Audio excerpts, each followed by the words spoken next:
नमस्कार दोस्तों, मैं मिलने की स्वागत करता हूँ सभी का अपने चैनल द लेडी में। आज हम मिलेंगे मुरली वाला विलेज के मदन राणा जी से, जिन्होंने जो है अपना जीवन जो है समर्पित कर दिया है किसानों के अधिकार के लिए। और प्रेजेंट में वो हैं अब्दुल ब्लॉक से भारतीय किसान यूनियन क्रिकेट के अध्यक्ष हैं। तो चलिए जानते हैं उनकी लाइफ के बारे में। मदन राणा जी, आपका स्वागत है बहुत बहुत द लेडी चैनल पे। और मैं आपको धन्यवाद करना चाहूँगा कि आपने जो है हमें कीमती समय निकाला अपना। तो मेरा सबसे पहले आपसे ये सवाल है कि आपके जो ये शुरुआत हुई है किसान यूनियन के जो आप अध्यक्ष बने, वो कहाँ से हुई है? आप सभी का आज हमारे घर पे और हमारे गांव में पधारने का जी बहुत बहुत धन्यवाद है। आप सब जो आज हमारे सम्मान में हमारे घर पर आए हो जी। इसमें और यूनियन में जुड़ने की बात जो है, हम जो सन 87 में भारतीय किसान यूनियन का जन्म हुआ जी। उस समय हम कक्षा 9 के छात्र होते थे। अच्छा। और हमारे क्षेत्रीय अध्यक्ष बलजीत सिंह होते थे जी। जो हमें लेके भिन्न भिन्न धरनों प्रदर्शनों में लेके जाते थे। तो हम स्कूल से बहुत सारे बच्चों को जी लेके किसान यूनियन की सपोर्ट के लिए जाते थे। वहीं से हमें एक लगन मिली कि हमें क्षेत्र और समाज के लिए कुछ करना। जी। हमारे समाज हित का जो सबसे पहला कार्य है, हमारा जो गन्ना सेंटर होता था भिक्का वाला, मुरली वाला और सबका पहले हिदायतपुर ए सेंटर के नाम से एक सेंटर होता था। जी। हमने सबसे पहला अपना गन्ना सेंटर हिदायतपुर बी के नाम से मुरली वाला में हमने सेंटर लगवाया। ये हमारा सबसे पहले कार्य था, जिसमें और भी लोग मेरे सहयोगी थे जी। लेकिन लखनऊ लेवल पे। उसके बाद एक कार्य था हमारा गन्ना नादाई शुगर फैक्ट्री में जाता था। तो नादाई शुगर फैक्ट्री विस्तारीकरण के लिए पैसे काट रही थी। हम नहीं चाहते थे कि हमारा किसानों का पेमेंट कटे। उस समय हमारे विधायक इंद्रदेव जी होते थे जी। तो हमने उनसे सहायता मांगी और हम अपने क्षेत्र से एक टीम बना के, जिसमें दर्शन रावत हमारे सहयोगी थे, गांव से एक मदन सिंह दीवान जी होते थे, वो हमारे सहयोगी थे, बाबा टीकाराम जी होते थे। और हमने लखनऊ स्तर पे मेहनत कर किसानों को 8 करोड़ रुपए वापसी कराया, जो विस्तारीकरण के नाम पे, नादाई शुगर मिल के विस्तारीकरण के नाम पे किसानों के खाते से काट लिया गया था, वो सभी किसानों को वापसी कराया। ये हमारा अपने जीवन का दूसरा कार्य है। मेरा मदन राणा जी आपसे अगला सवाल ये है कि आपने अपने जीवन में सबसे बड़ा प्रेरणा स्रोत किसे माना? चौधरी महेंद्र सिंह टिकैत को। अच्छा, तो उनसे आपकी मुलाकात कैसे हुई फर्स्ट टाइम हमारे जिले में 2 जिलाध्यक्ष होते थे जी। एक का नाम था ठाकुर यशपाल सिंह जी जी और एक का नाम था स्वामी ओमवेद जी। ये 96 की बात है। तो हमारी टिकैत साहब की बात हुई, हमारे क्षेत्र के लोग और हम जो है स्वामी ओमवेद जी को सपोर्ट करते थे जी। टिकैत साहब की जो वो थी भूमिका, वो उनमें थी ठाकुर यशपाल जी में जी। लेकिन क्षेत्र का यहाँ पूरा साथ जो मिलता था वो मिलता था स्वामी ओमवेद जी। तो उन्होंने मुझे ये बताया, टिकैत साहब ने, बहुत देर मेरी बात हुई, मेरी ट्रेनिंग पूरी उन्हीं के द्वारा हुई है कि मदन, जिसके पास चरित्र होगा वो भगवान से भी लड़ सकता है जी। और किसान यूनियन का सच्चा सिपाही वो हो सकता है जो अधिकारियों को अपनी ज्यादा बात कहे और उनकी कम सुने। अगर मान लिया तुम उनकी ज्यादा सुनोगे, वो संतुष्ट करके तुम्हें बाहर कर देंगे, तुम्हारा कोई कार्य नहीं करेंगे। और उस दिन से मैंने कसम खा ली थी कि हमें चरित्रवान रहना है और अपनी बात अधिकारियों को ज्यादा से ज्यादा कहना है। उस दिन से हमारी ऐसी ट्रेनिंग हुई कि आज हम क्षेत्र के लिए और समाज के लिए जिस कार्य में भी हाथ डालते हैं उसमें उनकी कृपा से, क्योंकि आज भी यहाँ नहीं है, उनकी कृपा से और भगवान की कृपा से हमें हर कार्य में सफलता मिलती है। जिसमें टिकैत साहब का नाम आता है वो कार्य स्वयं हो जाता है, इसमें किसी की जरूरत ही नहीं पड़ती जी। मेरा मदन राणा जी आपसे अगला सवाल ये है कि आपके परिवार ने आपके संघर्ष में किस तरह से साथ दिया? हमारे परिवार ने और हमारे जो समाज के और जो हमारे साथी हैं उन लोगों ने हमें बढ़ चढ़ के इसमें सहयोग दिया। और परिवार ने भी कभी भी हमें निगेटिव कि भाई आज कार्य है आज मत जाओ, कभी रोकने की कोशिश नहीं करी, बल्कि सहयोग करने की कोशिश करी। परिवार है, बच्चे हैं, घरवाली है, सब लोगों ने कि भाई ठीक है, क्योंकि हमारा जन्म ही समाज के हितों के लिए हुआ जी।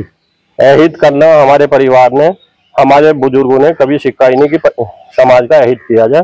और हमें बहुत अच्छा लगता है कि जब हम कोई सामाजिक कार्य करते हैं तो हमारे घर में बहुत बड़ी खुशी मनाई जाती है कि हमारे परिवार के द्वारा एक सामाजिक कार्य हो। मेरा आपसे अगला सवाल ये है कि अफजलगढ़ ब्लॉक में किसान यूनियन के अध्यक्ष के रूप में आपकी क्या जिम्मेदारी है?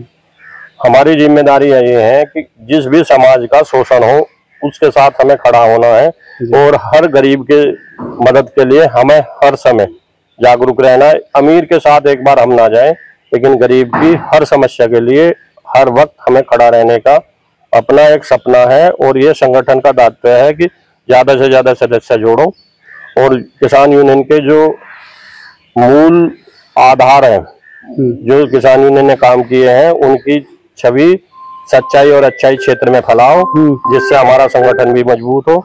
और उन उद्देश्य की पूर्ति के लिए हमें अफजलगढ़ ब्लॉक अध्यक्ष बनाया गया है। और अभी जो है यहाँ आपके भिक्कावाला में जी उसी उद्देश्य के लिए ट्रेनिंग सेंटर के लिए जमीन दी गई है और यहाँ ट्रेनिंग सेंटर बनाया जाएगा, जिसमें ज्यादा से ज्यादा लोग देश से भी आएंगे, प्रदेश से भी आएंगे और क्षेत्र में भी लोग का भारतीय किसान यूनियन की तरफ विश्वास बढ़ेगा। इसी उद्देश्य से हमें ब्लॉक अध्यक्ष बनाया गया ताकि नई चीज हम अफजलगढ़ को दे सकें। मेरा अगला सवाल ये है आपसे कि किसान आंदोलन के समय में आपको सबसे ज्यादा संघर्ष किस पे करना पड़ा? सबसे संघर्ष क्या रहा? हमारे लिए सबसे बड़ी जो चुनौती है कि धन संग्रह करना जी, और लोगों को अपनी बात को सच्चाई तक लेके जाना सबसे बड़ी चुनौती रही। क्योंकि लोग कहते हैं मोदी जी सही है जी, और हम कहते हैं मोदी जी गलत हैं कि ये कानून हमारे पे गलत है। लोगों को समझाना एक बहुत बड़ी चुनौती है। उसके साथ साथ संगठन को चलाना, आंदोलन को चलाना, क्योंकि बगैर संग्रह के आंदोलन नहीं चलते। ये बहुत बड़ी चुनौती थी जिसे हमारे क्षेत्र के लोगों ने मिलकर पार किया। चुनौती बड़ी थी, इसमें हम सबको सहयोग मिला और मैं क्षेत्र के लोगों का आभारी हूँ और रहूंगा और अपेक्षा करता हूँ कि हमारा क्षेत्र इसी तरह हमें सहयोग करता रहे और संगठन को आगे बढ़ाने में सहयोग करता है। मेरा सर आपसे अगला सवाल ये है कि आप जो है सरपंच बने थे, वो कौन से ईयर में आप बने थे और उस दौरान आपने कौन कौन से विकास कार्य किए हैं अपनी पंचायत में?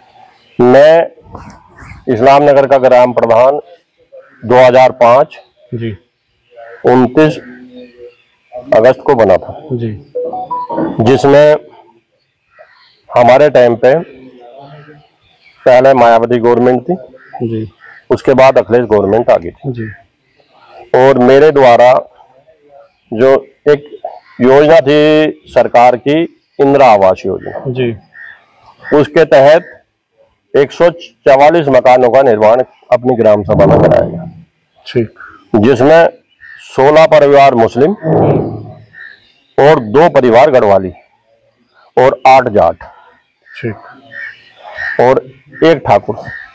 इन लोगों को जल्दी से आवास योजना के अंतर्गत आपने आवास बनवा के? हाँ, जल्दी से आवास नहीं मिलता। हाँ, जब से हम हटे हैं इस ग्राम सभा में आज तक 12 मकानों का निर्माण हुआ उसके बाद से। हाँ, अब इसके साथ साथ हमें जो है 2009 में 1.25 साल के लिए हमारे कार्यकाल में मनरेगा आई, जिसमें हमने 26 किलोमीटर कच्ची सड़क का निर्माण करा।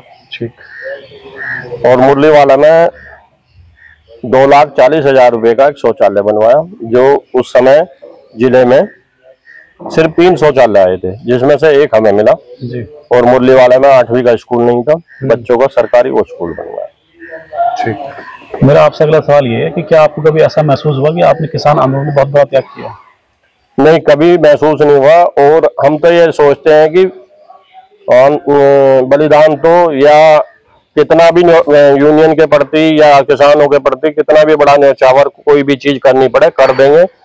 कभी हमें ये महसूस नहीं होता है कि तुमने कुछ ज्यादा करा है, क्योंकि जितना भी ज्यादा करा है उतना अच्छा है और इससे हमारी पीढ़ी दर पीढ़ी सबका नाम रहेगा। और किसानों के सम्मान में तो हमें जितना भी कुछ करना पड़ा उतना करते रहेंगे। किसानों के अधिकारों की लड़ाई लड़ने में सबसे ज्यादा समर्थन आपको किससे मिला? सबसे ज्यादा समर्थन ये 9 जनवरी 2006 की बात है जी। उस समय एस्कॉर्ट फार्म में एक किसानों का शोषण हो रहा था, जिसके लिए राकेश टिकैत जी और महेंद्र सिंह टिकैत जी सुबह 7 बजे हमारे घर आए जी। और उस समय बहुत ठंड थी, हम दोनों भाई जो है आग सेक रहे थे। सुबह सुबह जब उनका आगमन हुआ तो चलते टाइम महेंद्र सिंह टिकैत ने हमें एक बात कही थी, कहने लगे, मदन कहीं ऐसा इन तुम्हारे 12 गांव में ना हो जाए भाई, अगर बचा सके तो इस क्षेत्र की लड़ाई लड़ ले। और इसके बाद वे एस्कॉर्ट फार्म के लिए निकल गए थे रुद्रपुर के लिए। जी। तो सबसे बड़ी जो हमें प्रेरणा दी इस लड़ाई को मजबूत तरीके से लड़ने की और सहयोग करने की महेंद्र सिंह टिकैत ने दी। बाकी क्षेत्र के लोगों ने भी भिन्न भिन्न समय पर जिसकी जितनी हिम्मत थी उन लोगों ने मुझे मदद करी। और कुछ लोग ये भी कहते थे ये काम हो नहीं सकता, लेकिन मैंने भी अपने जीवन में ये ढूंढ पाया हूँ कि आदमी मरने के बाद जिंदा नहीं होता और कोई कार्य असंभव नहीं होता। सब कार्य हो जाते हैं, अगर आदमी की दृढ़ इच्छा हो तो कार्य करना कठिन नहीं होता। जी। मेरा प्रधान जी आपसे अगला सवाल ये है कि अफजलगढ़ ब्लॉक में किसानों की स्थिति कैसी है? अफजलगढ़ ब्लॉक चूंकि जिले से बहुत दूर पड़ता है जी, जागरूक करने के लिए हमें बहुत समय लगाना पड़ता। ब्लॉक में जागृति तो सही है, लेकिन हमारा ब्लॉक विकास के नाम पे पिछड़ा हुआ है जी, जिसमें विकास की बहुत जरूरत है जी। और लोगों को संगठित होने की भी जरूरत है, क्योंकि अगर हमें कल ही बिजनौर जाना पड़े जी, तो सब लोग जा नहीं पाते, क्योंकि गरीब लोग भी ज्यादा रहते हैं जी। जाते भी हैं लोग, लेकिन गरीब लोग भी हैं, तो इसमें जागरूकता की जरूरत है। और हम ये चाहते हैं कि क्योंकि इससे ज्यादा इस ब्लॉक से ज्यादा समस्या पूरे जिले में नहीं है। या कच्ची जमीन की समस्या है, बहुत सारी समस्याएं हैं, गुलदार की समस्या है। ये तो प्रभु की कृपा है कि आपका गुलदार हमें छोड़कर आगे निकल गया। तो बहुत सारी समस्याएं हैं जिसमें भाई अफजलगढ़ ब्लॉक पीछे है। मेरा सर आपसे अगला सवाल ये है कि आपका जो है भविष्य में किसानों के लिए किस प्रकार की योजनाएं हैं? हमारी जो है ज्यादा से ज्यादा किसानों को जोड़ने, भारतीय किसान यूनियन टिकैत से हम ज्यादा से ज्यादा लोगों को जोड़े जी, और इनकी लगभग समस्याओं का निदान कराया जाए। जितनी भी अपने अफजलगढ़ ब्लॉक में किसानों को जो समस्याएं हैं उनका ज्यादा से ज्यादा लोगों को उसकी समस्या का निदान कराया जाए और भारतीय किसान यूनियन टिकैत से जोड़ा जाए। यही हमारी योजना है कि अगर हमारे रहते हुए भी समस्या रहेगी तो फिर हमारा ब्लॉक अध्यक्ष बनने का कोई महत्व नहीं है। राणा साहब, मेरा आपसे अगला सवाल ये है कि आपको लगता है कि आज की युवा पीढ़ी किसान आंदोलन में और किसानों के हित के लिए कुछ सोचती है या कुछ कार्य करने में इंटरेस्टेड है?